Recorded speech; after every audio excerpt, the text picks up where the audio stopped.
Snow leopards don't eat garbage, Paula said. Birds do, Patrice insisted. Patrice was right. The birds also picked at the frozen corpses at the higher altitudes, but I didn't tell them this. What do they call snow leopards in Tibet? Paula asks.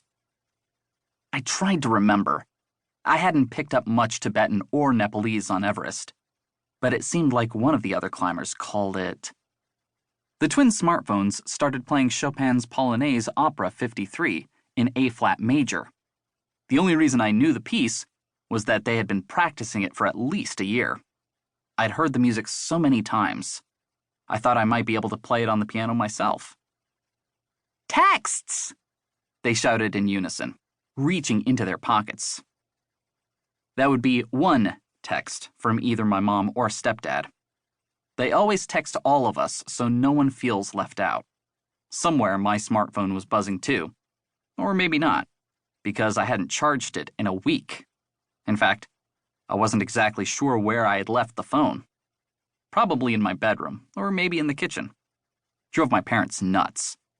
They couldn't threaten to take it away from me, because I didn't want it in the first place. I understand the idea of smartphones, but I think smartphones look dumb.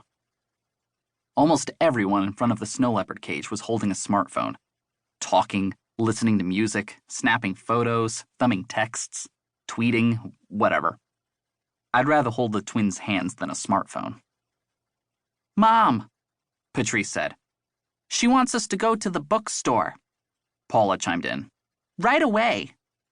Mom co-owns a small bookstore with a friend. Shen! I shouted. The twins' eyes went wide. The crowd stared at me.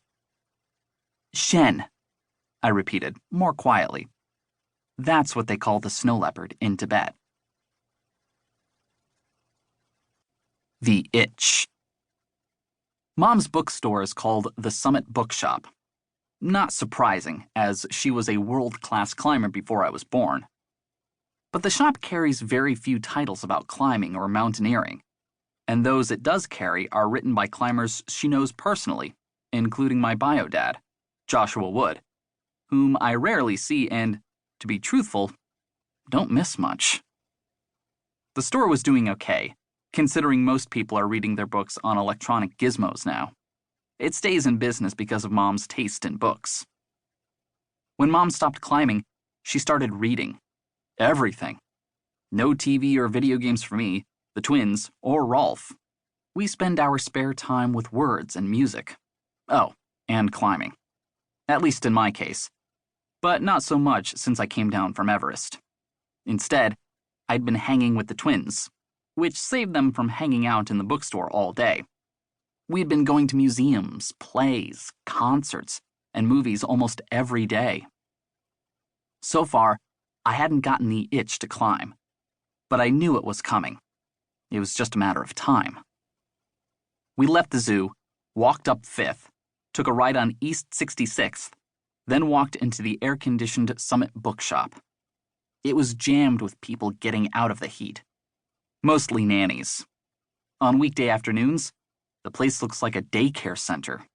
Mom has a little coffee shop in the corner of the store and makes more money selling coffee and pastries than she makes selling books.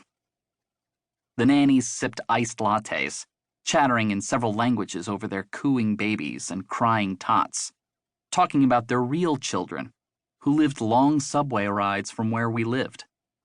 The twins ran over to the strollers and started making baby noises in perfect harmony. Mom came out of the back room carrying an armload of books with a padded envelope balanced on top. How was the zoo? Hot, but we were having a good time. What did you need the twins for? I didn't need the twins. I needed you. And knowing you wouldn't have your phone, I used them as intermediaries. I wish you'd carry your phone. Sorry. Right. She set the books down and handed me the envelope.